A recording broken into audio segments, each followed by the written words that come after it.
Біз бүгін 7-ге көбейтудің кестесін құрамыз. Тыңда, көк бұрыштың көшетін 3 қатарға 7 түптен отырғызды.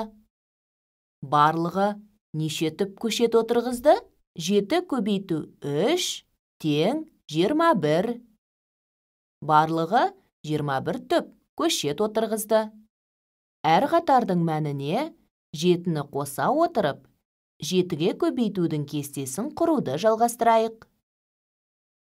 7-ні көбейтемін 1-ге, тең болады 7.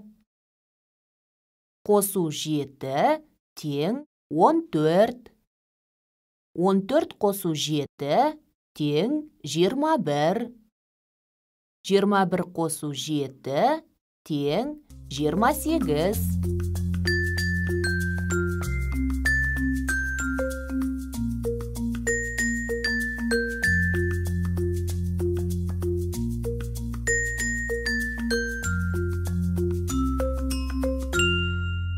Біз 7-ге көбейтудің кестесін құрдық. Оны есіңде сақта.